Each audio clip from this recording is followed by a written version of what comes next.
جو عورتیں مرد کے اوپر بیٹھ کے ہم بستری کرواتی ہیں، اس طرح ہم بستری کرنے کے کیا فائدے اور نقصانات ہیں۔ السلام علیکم دوستو، آج ایک نیو ٹاپک کے ساتھ آپ کی خدمت میں حاضر ہوں۔ ایک بہن نے سوال کیا ہے کہ میرا خاوند مجھ سے ایک اور ہی طریقے سے جمع کرنا چاہتا ہے، یعنی میں اس کے اوپر آؤں جبکہ میں اس سے اتفاق نہیں کرتی، کیونکہ بعض علماء نے کہا ہے بلا شبہ یہ نقصان دہ ہے، تو کیا ایسا کرنا حرام ہے؟ لیکن ایسا کرنے سے مجھے بھی بہت زیادہ مزہ آتا ہے اور کنٹرول میرے ہاتھ میں ہوتا ہے اور میں اپنی مرضی سے اوپر نیچے ہو سکتی ہوں، تو طریقہ حرام نہیں ہے اور مرد کے لیے جائز ہے کہ وہ جس صورت میں بھی چاہے اپنی بیوی سے فائدہ حاصل کرے، سوائے ان صورتوں کے جن سے شریعت نے منع کیا ہے۔ یعنی مرد کے لیے عورت سے حیض و نفاس کے دوران جمع کرنا جائز نہیں ہے، اور نہ ہی اس کے دبر میں جمع کرنا جائز ہے، اور نہ ہی اس کے لیے یہ حلال ہے کہ وہ عورت کو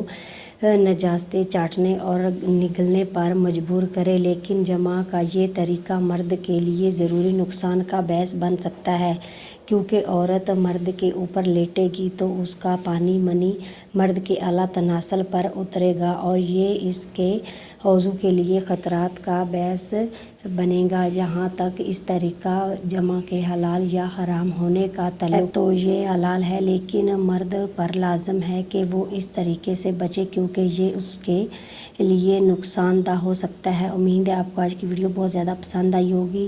ابھی آپ نے میرا چینل سبسکرائب نہیں کیا تو پلیز اس کو سبسکرائب کر لیں، تاکہ ہر نئی آنے والی ویڈیو سے آپ باخبر رہ سکیں۔ تو چلتی ہوں نیکسٹ ویڈیو میں، تب تک کے لیے اللہ حافظ۔